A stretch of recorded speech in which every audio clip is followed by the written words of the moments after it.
Hello everyone, you are watching at Plus Home Tutor and today we will study a brief biography of Sardar Vallabhbhai जवेर भाई पटेल। यह गाथा है सरदारों के सरदार the iron man of India Sardar Vallabhbhai जवेर भाई पटेल की। तो शुरू करते हैं बिना किसी देरी के। वल्लभ भाई जवेर भाई Patel was born on 31st October 1875. He belonged to the Leva Patel Patidar community of central Gujarat. Although after his fame, the Leva Patels and Kadava Patels have also claimed him as one of their own. His father name is Javer Bhai Patel and mother name is Ladwa, wife name is Javer Ben Patel. Point to be noted here is that Vallabhbhai Javerbhai Patel is the fourth child of his parents. Vallabh भाई जवेर भाई पटेल का जन्म 31 अक्टूबर 1875 में हुआ। उनका संबंध गुजरात में केंद्र में स्थित एक लेवा पटेल पाटीदार समुदाय से था। लेकिन जब सरदार पटेल फेमस हुए तो काडवा पटेल के लोगों ने उनका अपने समुदाय से संबंध होने का दावा किया। सरदार पटेल के पिता का नाम जवेर भाई पटेल और माता का नाम लाडबा था। उनकी एक पत्नी भी थी जिनका नाम जवेरबेन पटेल था। यहाँ एक बात ध्यान रखने वाली है कि वल्लभ भाई पटेल अपने माता पिता के चौथी संतान थे। Sardar Patel traveled to attend school in Nadiad, Petlad and Bosard, living self-sufficiently with other boys. He reputedly cultivated a stoic character. When Patel passed his matriculation at the relatively late age of 22, he was generally regarded by his elders as an unambiguous man destined for a commonplace job. Sardar Patel ने अपनी स्कूली शिक्षा नादियाद, पेटलाड और बोसाद में आत्मनिर्भरता के साथ रहते हुए कुछ अन्य छात्रों के साथ पूरा किया। सरदार पटेल ने अपना एक प्रतिष्ठित, कट्टर और साहसी चरित्र के रूप में व्यक्तित्व बनाया। पटेल सामान्य उम्र से काफ़ी लेट 22 वर्ष की उम्र में अपनी मैट्रिकुलेशन की परीक्षा पास की। उनके बड़े भाई उन्हें एक ऐसा व्यक्ति समझते थे जिसे स्पष्ट ना हो कि उसे जीवन में क्या करना है और सब किस्मत के भरोसे छोड़ चुका हो, और जिसने स्पष्ट कर लिया हो कि उसे एक सामान्य नौकरी ही करनी है। Patel spent years away from his family, studying on his own with books borrowed from other lawyers, passing his examination within 2 years, fetching his wife Javerba from her parent home. Patel set up his household in Godhra and was called to the bar in the year of 1900. The couple had a daughter, Maniben, in 1904 and a son, Dayabhai, in the year of 1906. यहाँ मेरी एक बात आप ध्यान से सुनिएगा। इस paragraph में कॉल टू द बार लिखा हुआ है, जिसका मतलब कानूनी मामलों में कोर्ट में किसी अन्य पार्टी या किसी अन्य आधार पर किसी प्रत्येक व्यक्ति को आर्ग्यू करने का यानी बोलने का और पक्ष रखने का हक होता है। तो सरदार पटेल ने काफ़ी वर्षों तक अपने परिवार से दूर रहकर शिक्षा प्राप्त की। उन्होंने दूसरों वकीलों से पुस्तकें लेकर अपनी परीक्षा 2 वर्षों में पास किया और वह अपनी पत्नी को लेने अपने ससुराल रवाना हो गए और वह गोधरा में सेटल्ड हो गए, जहां सन 1900 में उन्होंने कॉल टू द बार शुरू किया और सन 1904 में उन्हें एक बेटी हुई जिसका नाम मनीबेन रखा गया, और सन 1906 में उन्हें एक बेटा हुआ जिसका नाम दयाभाई रखा गया। Sardar Patel was the first chairman of Edward Memorial High School. When he had saved enough money for his trip to England and applied for a pass and a ticket, they was addressed by Vijay Patel. Vijay Patel means here Vitthal Bhai Patel, at the home of his elder brother Vitthal Bhai, who had the same initials as Vallabh Bhai, having once nurtured a similar hope to study in England. Vittal Bhai remonstrated his younger brother, saying that it would be disrespectful for an older brother to follow his younger brother. In keeping with concerns for his family honor, Patel allowed Vittal Bhai to go in his place. Sardar Patel Edward memorial high school के पहले chairman बने। जब उन्होंने England की अपनी यात्रा के लिए पर्याप्त धन बचा लिया और पास और टिकट के लिए आवेदन किया, तो उन्हें अपने उनके बड़े भाई विट्ठल भाई पटेल के घर पर बुलाया गया कि एक बार इंग्लैंड में पढ़ने के लिए उनके मन में भी इसी तरह की आशा थी, यानी विट्ठल भाई के मन में। विट्ठल भाई पटेल ने अपने छोटे भाई वल्लभ भाई पटेल को यह कहकर विरोध किया कि छोटे भाई के पीछे पीछे चलना समाज में उनकी बदनामी का कारण बनेगी। यह सब सुनकर सरदार पटेल ने अपने परिवार के सम्मान की चिंताओं को ध्यान में रखते हुए सरदार पटेल ने अपने बड़े भाई विट्ठल भाई पटेल को अपने स्थान पर जाने की अनुमति दे दी। मतलब अपने परिवार के लिए अपने सपनों का त्याग कर दिया सरदार पटेल ने। तो कितने वो दयावान थे, इसी बात से उनके बारे में पता लगता है। In the year of 1909, Patel's wife Jaberwa was hospitalized in Bombay to undergo a major surgery for cancer and died in the hospital. At the age of 36, in the year of 1911, he journeyed to England and enrolled at the Middle Temple in London. सन 1909 में सरदार पटेल की पत्नी जवेरबेन पटेल की cancer से अस्पताल में मृत्यु हो गई। सन 1911 में जब सरदार पटेल 36 की उम्र के थे तो वह इंग्लैंड के लिए रवाना हुए। वहां उन्होंने लंदन में मिडल टेम्पल में दाखिला ले लिया। Returning to India, Patel settled in Ahmedabad and became one of the city's most successful barristers. Bharat लौटते ही सरदार पटेल अहमदाबाद में सेटल्ड हो गए और उस शहर के सबसे सफल वकील बने। Patel often clashing with British officials on political issues, but he did not show any interest in politics. At the urging of his friends, Patel ran in the election for the post of Sanitation Commissioner of Ahmedabad in 1917 and won. राजनीतिक वजहों के कारण सरदार पटेल हमेशा British अधिकारियों से भिड़ते रहते थे, लेकिन उन्होंने कभी राजनीति में रुचि नहीं दिखाई। सन 1917 में अपने दोस्तों के कहने पर उन्होंने स्वच्छता आयुक्त के लिए इलेक्शन लड़ा और जीते भी। In September 1917, Patel delivered a speech in Borsad encouraging Indians nationwide to sign Gandhi petition demanding Swaraj from Britain. A month later, he met Gandhi for the first time at the Gujarat Political Conference in Godhra. On Gandhi's encouragement, Patel became the secretary of the Gujarat Sabha. सन 1917 में पटेल ने भारतीय लोगों को गांधी की याचिका पर, जो स्वराज्य की मांग कर रही थी, हस्ताक्षर करवाने के लिए एक उत्साहपूर्ण भाषण दिया। इसके ठीक एक महीने बाद वे गांधी से गुजरात में पॉलिटिकल कॉन्फ्रेंस के दौरान पहली बार गांधी से मिले। गांधी जी के प्रोत्साहन पर पटेल ने गुजरात सभा के सेक्रेटरी बनने का न्योता स्वीकार किया। Vallabhbhai Patel began a village-by-village tour in the Kheda district, documenting grievances and asking villagers for their support for a statewide revolt by refusing to pay taxes. The government agreed to negotiate with Patel and decided to suspend the payment of taxes for a year. Even scaling back the rate, Patel emerged as a hero to Gujaratis. In 1920, he was elected president of the newly formed Gujarat Pradesh Congress Committee. Sardar Vallabh भाई पटेल ने शिकायती दस्तावेज इकट्ठे करने के लिए Kheda district के गांवों की यात्रा शुरू की और उन्होंने गांव वालों से राज्य स्तर पर विद्रोह के लिए टैक्स ना देने के लिए सहयोग मांगा।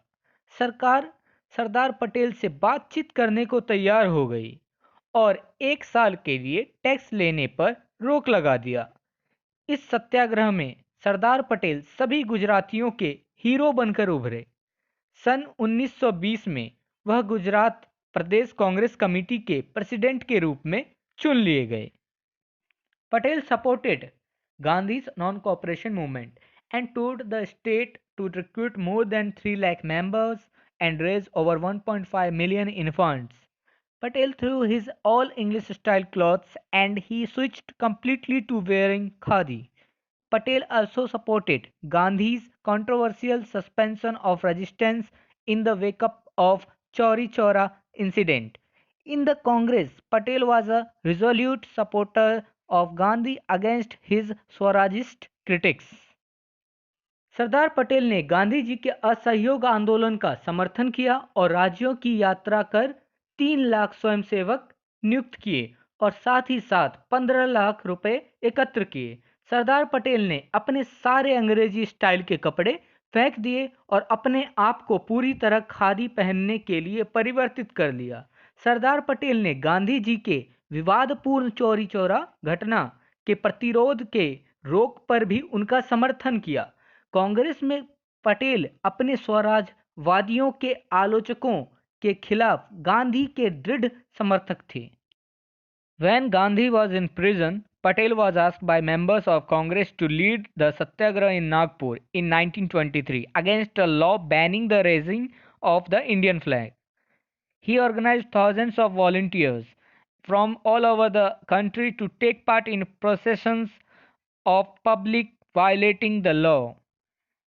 Patel negotiated a settlement obtaining the release of all prisoners and allowing nationalists to hoist the flag in public.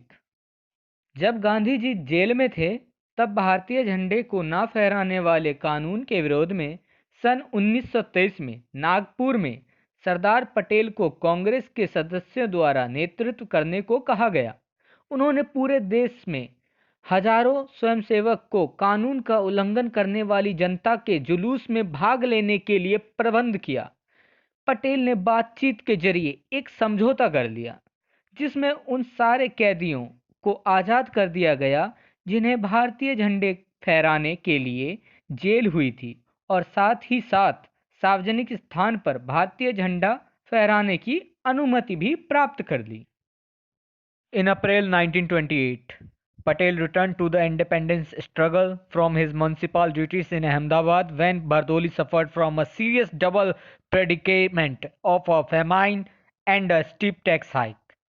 Patel initiated the struggle with the complete denial of taxes. It was by the women of Bardoli during the struggle and after the Indian National Congress victory in that area that Patel first began to be referred as a Sardar. सन 1928 अप्रैल के महीने में जब बरदौली गंभीर दोहरी स्थिति से गुजर रहा था जो अकाल और भारी कर वृद्धि के रूप में थी, तब सरदार पटेल अपने अहमदाबाद के नगर पालिका कर्तव्य को छोड़ फिर से वापस स्वतंत्रता संग्राम में जुड़ गए। सरदार पटेल ने कर के पूर्ण खंडन के साथ संग्राम को शुरू कर दिया। बरदौली की महिलाओं ने पटेल जी को सरदार के रूप में उस समय उल्लिखित किया जब वहां संग्राम चल रहा था और भारतीय राष्ट्रीय कांग्रेस ने उस क्षेत्र में विजय प्राप्त कर ली थी। Fundamental rights and economic policy 1931। As Gandhi embarked on the Dandi Salt March, Patel was arrested in the village of Ras and was put on trial without witnesses, with no lawyer or journalists allowed to attend. Patel arrest and Gandhi subsequent arrest caused the salt satyagraha to great intensify in Gujarat. Districts across Gujarat launched an anti-tax rebellion until and unless Patel and Gandhi were released. Once released, Patel served as interim Congress president, but rearrested while leading a procession in Bombay. जैसे ही गांधी ने डांडी नमक यात्रा शुरू किया, उसी दौरान पटेल को रास के गांव में अरेस्ट कर लिया गया और उन बिना गवाहों के मुकदमा चलाया गया जिसमें किसी वकील या पत्रकार को शामिल होने की अनुमति नहीं थी। पटेल और गांधी के गिरफ्तारी के बाद पूरे गुजरात भर में नमक सत्याग्रह तेज हो गया और जब तक पटेल और गांधी को रिहा नहीं किया गया तब तक गुजरात के जिलों में एक कर विरोधी विद्रोह चलता रहा। एक बार रिहा होने के बाद पटेल ने अंतरिम कांग्रेस अध्यक्ष के रूप में कार्य किया, लेकिन बॉम्बे में एक जुलूस का नेतृत्व करते हुए उन्हें फिर से गिरफ्तार कर लिया गया। After the signing of Gandhi Irwin pact, Patel was elected president of Congress for its 1931 session in Karachi. Here, the Congress ratified the pact and committed itself to the defense of fundamental rights and civil liberties. Irwin समझौते पर गांधी के हस्ताक्षर के बाद कराची में सन 1931 के अधिवेशन के लिए पटेल कांग्रेस के अध्यक्ष चुने गए। यहाँ कांग्रेस ने समझौते की पुष्टि की और मौलिक अधिकारों और नागरिक स्वतंत्रता की रक्षा के लिए खुद को प्रतिबद्ध किया। On the outbreak of World War II, Patel supported the Nehru decisions to withdraw the Congress from central and provincial legislatures, contrary to Gandhi advice, as well as an initiative by senior leader Chakravarti Rajagopalachari to offer Congress full support to Britain if it promised Indian independence at the end of the war and installed a democratic government right away. Gandhi had refused to support Britain on the grounds of his moral opposition to war, while Subhash Chandra Bose was in militant opposition to the British.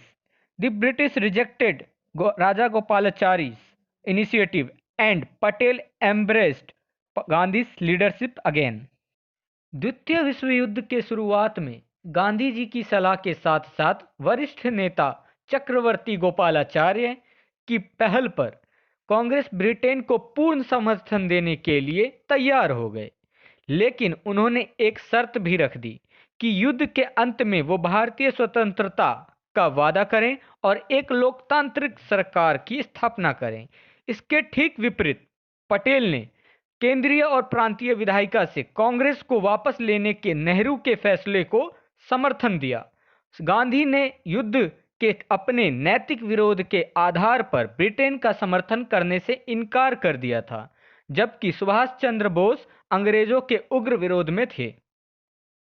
Quit India movement, देखिए paragraph काफ़ी बड़ा है, फिर भी मैं एक बार English में पढ़ देता हूँ, उसके बाद मैं हिंदी में मीनिंग आपको समझा दूंगा।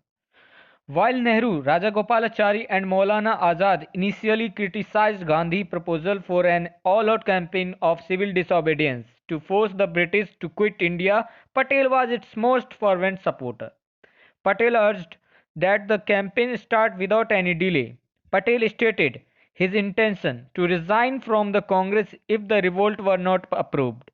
Gandhi strongly pressured the All India Congress Committee to approve an all-out campaign of civil disobedience, and the All India Congress Committee approved the campaign on 7 August 1942. Patel made a climatic speech to more than 1 lakh people gathered at Gwalior Tank in Bombay on 7 August. Patel was arrested on 9 August and was imprisoned with the entire Congress Working Committee from 1942 to 1945 at the fort of Ahmednagar. When Patel was released on 15 June 1945, he realized that the British were preparing proposals to transfer power to India. Nehru, राजा गोपालाचारी और मौलाना आज़ाद ने शुरू में अंग्रेजों को भारत छोड़ने के लिए मजबूर करने के लिए सविनय अवज्ञा के एक पूरे अभियान के लिए गांधी के प्रस्ताव की आलोचना की थी, जबकि पटेल इसके सबसे उत्साही समर्थक थे। पटेल ने आग्रह किया कि अभियान बिना किसी देरी के शुरू किया जाए। पटेल ने कहा कि अगर विद्रोह को मंजूरी नहीं दी गई तो वह कांग्रेस से इस्तीफा देने का इरादा रखते हैं। गांधी ने अखिल भारतीय कांग्रेस कमेटी पर सविनय अवज्ञा के एक चौतरफा अभियान को मंजूरी देने का जोरदार दबाव डाला और अखिल भारतीय कांग्रेस कमेटी ने 7 अगस्त 1942 को अभियान को मंजूरी भी दे दी। पटेल ने 7 अगस्त को बॉम्बे के ग्वालियर टैंक में एकत्रित 1 लाख से अधिक लोगों के लिए एक क्लाइमेटिक भाषण दिया। पटेल को 9 अगस्त को गिरफ्तार कर लिया गया और सन 1942 से 1945 तक पूरी कांग्रेस कार्य समिति के साथ अहमदनगर के किले में कैद कर लिया गया था। जब 15 जून 1945 को पटेल को रिहा किया गया तो उन्होंने महसूस किया कि अंग्रेज भारत को सत्ता हस्तांतरित करने के प्रस्ताव तैयार कर रहे थे। Patel after independence, As the first Home Minister and Deputy Prime Minister of India, Patel organized relief efforts for refugees fleeing to Punjab and Delhi from Pakistan and worked to restore peace.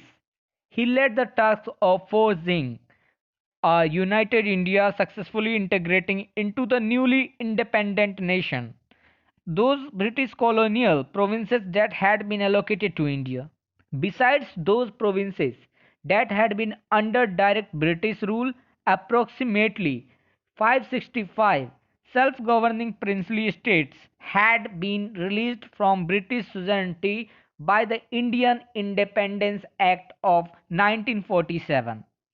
Patel persuaded almost every princely state to accede to India. His commitment to nation integration in the newly independent country was total and uncompromising, earning him the sobriquet the Iron Man of India. Bharat के पहले गृह मंत्री और उप प्रधानमंत्री के रूप में पटेल ने पाकिस्तान से पंजाब और दिल्ली भागने वाले शरणार्थियों के लिए राहत प्रयासों का आयोजन किया और शांति बहाल करने के लिए काम किया।